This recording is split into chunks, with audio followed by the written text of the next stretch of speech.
Hello दोस्तों, नमस्ते, नमस्कार एंड जय हिंद। वंस अगेन वेलकम है आप सभी का। और आज आप के लिए हम लेकर आए हैं एक बहुत ही प्यारा सा टॉपिक। स्टूडेंट्स, आपके सामने फर्स्ट लिखा है कि demonstrative adjective and then same बिल्कुल ऐसा ही वर्ड लेकर एक और नाम जुड़ के आया है, डेमोन्स्ट्रेटिव प्रोनाउन। ये क्या होते हैं, कैसे हम इनको पहचानेंगे? तो चलिए हम शुरुआत करते हैं।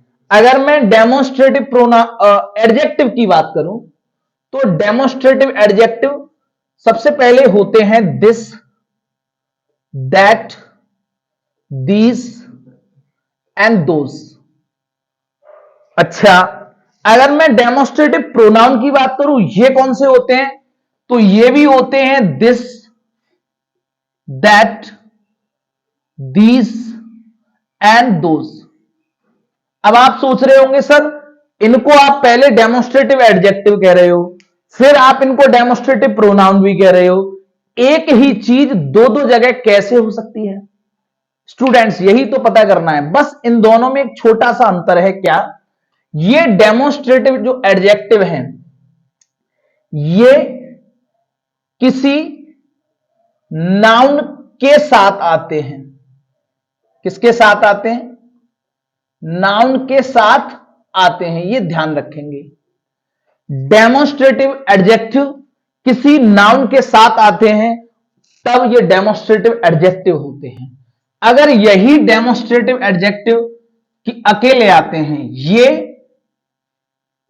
किसी, या आप सीधा सीधा कह दो ये अकेले आते हैं,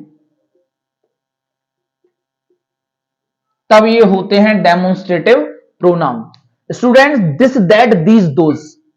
अगर मैं बात करूं दिस की, तो दिस का प्लूरल फॉर्म होता है दीज, एंड दैट की बात करें तो दैट का प्लूरल फॉर्म होता है दोज।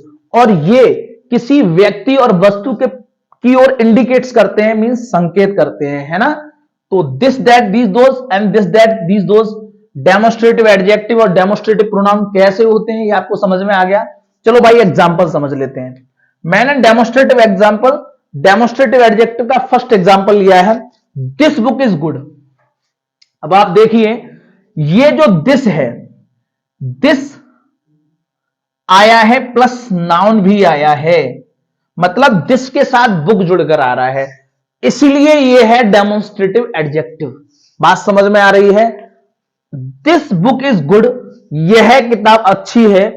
अगर मैं इसी दिस को डेमोन्स्ट्रेटिव प्रोनाउन में पहुंचा देता हूं, तो आप देख सकते हैं दिस तो आया है, लेकिन कैसे? अकेला आया है। ठीक है ना? तो ये हो गया demonstrative pronoun, this is a good book. इसी सेंटेंस को डेमोन्स्ट्रेटिव एडजेक्टिव में भी यूज कर सकते हैं, इस वे में लिख सकते हैं, आप इसको इस वे में भी लिख सकते हैं। ठीक है, चलिए नेक्स्ट सेंटेंस को मैं डिस्कस करा रहा हूं। These chairs are mine. मैंने आपसे कहा था, देखो डेमोन्स्ट्रेटिव एडजेक्टिव तब होगा जब ये किसी नाउन के साथ आएगा। दीज प्लस नाउन, मतलब these plus chairs, these chairs are mine, इसीलिए ये डेमोन्स्ट्रेटिव एडजेक्टिव से, ये कुर्सियां मेरी हैं। ठीक, अगर मैं इसी दीज को इस वे में यूज कर लूं, तो आप देख पा रहे हैं यही दीज यहां कैसा आया है? अकेला आया है, इसलिए यह दीज डेमोन्स्ट्रेटिव प्रोनाउन हो गया। मेरी बात समझ में आ रही है? तो फटाफट कमेंट सेक्शन में आके यस लिख दीजिएगा। थर्ड एग्जांपल आप देख लो फटाफट। That dog is yours. ये जो दैट है और इसके साथ दैट प्लस नाउन दोनों ऐड होकर आए हैं। वैसे भी मैं बच्चों आपको बता दूं, एडजेक्टिव की बात करते हैं तो एडजेक्टिव होते क्या है, बताओ जरा, क्या होते हैं एडजेक्टिव? ऐसे एडजेक्टिव जो किसी नाउन और प्रोनाउन, मतलब ऐसे शब्द जो किसी नाउन और प्रोनाउन की विशेषता बताते हैं, उनको कहते हैं हम क्या? प्लस प्रोनाउन की विशेषता बताते हैं, उनको हम एडजेक्टिव कहते हैं। ठीक है, अगर आपको पूरा पार्ट ऑफ स्पीच चाहिए तो इसका एक लेक्चर पड़ा हुआ है, कमेंट सेक्शन में आप जाकर देखें। नाउन अगर आपने समझ लिया तो नाउन से प्रोनाउन और प्रोनाउन से एडजेक्टिव, वर्ब, एडवर्ब, प्रीपोजिशन कब विद इन अ सेकंड में बन जाएंगे, ये आपको पता भी नहीं चलेगा। ठीक है, चलिए इसी को मैं यहां यूज कर लेता हूं, that is your dog. That अकेला है, demonstrative pronoun, that plus noun है, डेमोन्स्ट्रेटिव एडजेक्टिव। अगर मैं फोर्थ एग्जाम्पल की बात करूं तो फोर्थ एग्जाम्पल क्या है, दोज पेन्स आर अवर्स।